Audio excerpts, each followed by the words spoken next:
Good morning. I am right now working on the new keychain wallet that we just put out yesterday. I'm doing the wide version, the one hooping version, and I'm going to do the 5x7 version as well, so you can see how the tab goes together and all that. So far, I ran my placement for the body of the wallet. I have made my card slots. There are two ways of doing that. You can either use the measurements in the tutorial. I believe for the wide it's like 2 by 5.5 inches, something like that. I'll have to look at it again. But you can hand cut them, set them to the side.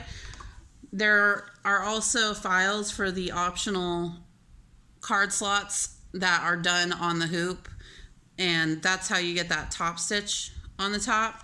You will run that first if you want to do that, and then you trim it so that it's trimmed nicely right above the top stitch, and then you cut right inside the line on the sides and bottom. You just trim that thread right off, and that's what it's going to look like.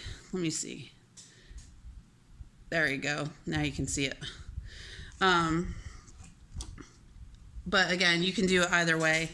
If you just hand cut them, you just won't have the top stitch. That's the difference, really. So I'm running the placement stitch for my cards right now. It goes from top to bottom.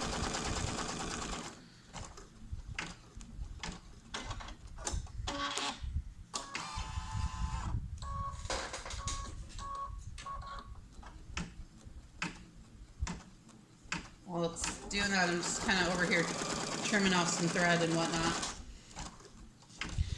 If you do your card slots on the machine, make sure you use tearaway so that you can pull that paper off the back if you want to. You're not backing it, because if you do, you're going to make it super thick and it's going to be hard for the machine to get through it. So just pull that right off, and that's what it'll look like. So hard to tell if you guys can see that. It's so blurry. Okay, so it ran the placement. Now it comes back up. It's going to do the top card slot first. You're going to make it so that it hangs over about the same on each side. That's going to get trimmed off in the final step. And then you're going to come right below that stitch line so it catches it. And you're going to tape it in place, or I'm going to hold it in place.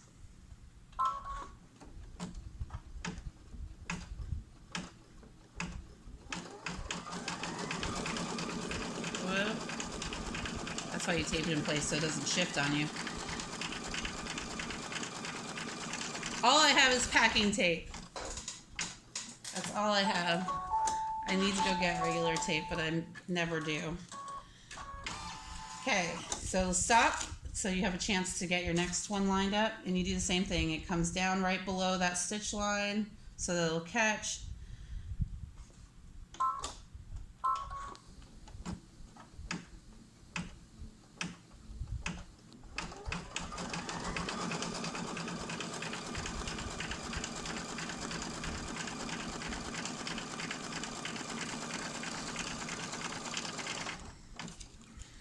And last one.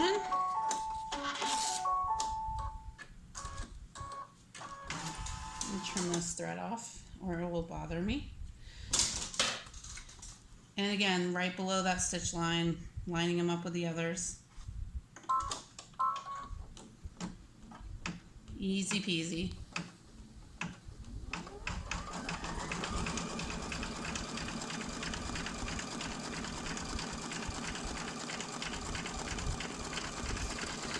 All right, now I'm gonna have to use my packing tape, because we need to tape these sides down so that it does not catch on the machine. You're almost done. I'm just gonna put a little tape there.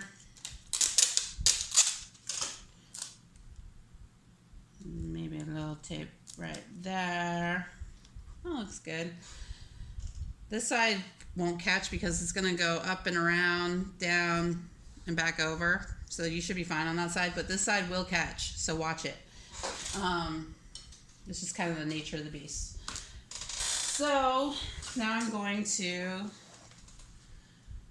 take my hoop off at this point, and I'm going to put my back piece of vinyl on.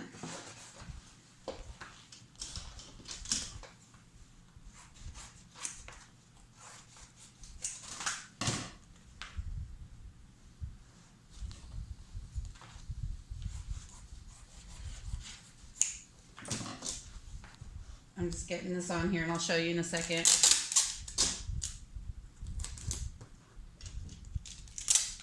Make sure it's taped down so it doesn't move. Okay, so vinyl on the back. This is what your front looks like. Now it's going to run the tack down for the entire body.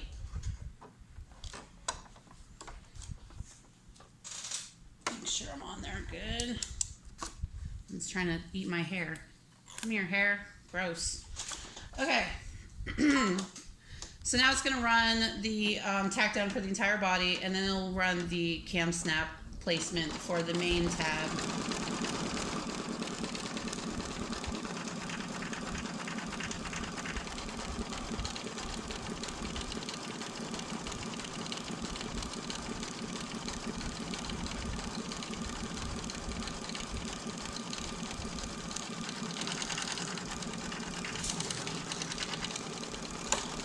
Whoop, my thread just tried to catch on me.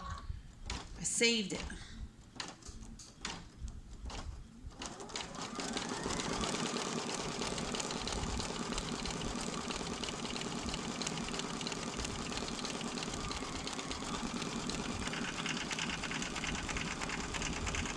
All right.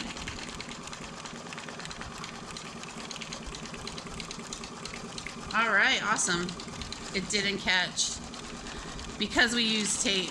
If we hadn't used tape, we would have definitely caught that. So use tape.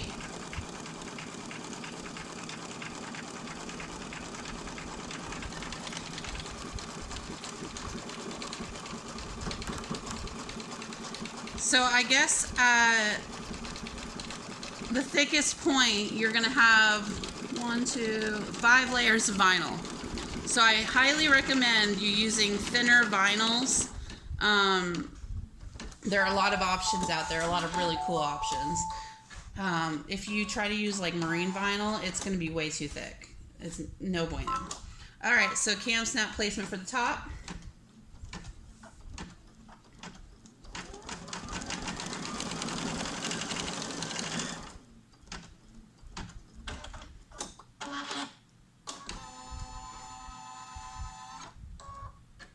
And the bottom.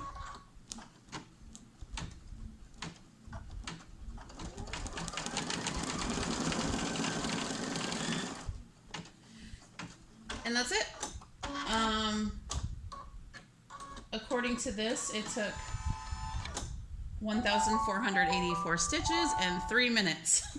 It took longer than 3 minutes, obviously, but it's super fast, as you can see. So then you just pop it off. And I'm going to trim it. I'm over here trimming. I know you can't see me. I don't have the best setup for videos. That's a lot of the reason I tend to not do them. And then people seem to get annoyed with me because I'm not very professional with videos. And I don't like doing them, so I avoid them a lot. I'm super awkward, and videos make me nervous. So, you know, when I put them on YouTube and people are like, this is a terrible video, I'm like, I know. I'm doing the best I can. I'm just an awkward person. Okay, so I've got it about halfway cut out.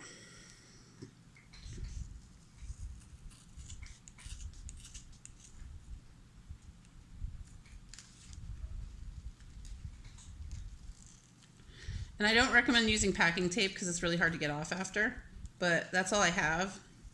So I would use like that blue painter's tape or something like that, or I'm sure you guys have a million good options that you love that maybe you could share in the comments. Because I'm not a tape person. I usually just hold everything in place. And there it is, finished. Well, cut out. And it just folds over just like that. It's got some room at the top, so when you have all your cards and stuff sitting in there, it's not too tight. And then some of my testers went forward with their keychain. Some went back. It really doesn't matter. It's whatever your personal preference is. And that's it. You just add the hardware and you're done. So I'm going to show you how to do this again, this time with the 5x7 version, where you sandwich this main snap between the front and the back. And it's done in 2 hoopings instead of 1. Okay, I'm going to load this one and get everything ready for the next video.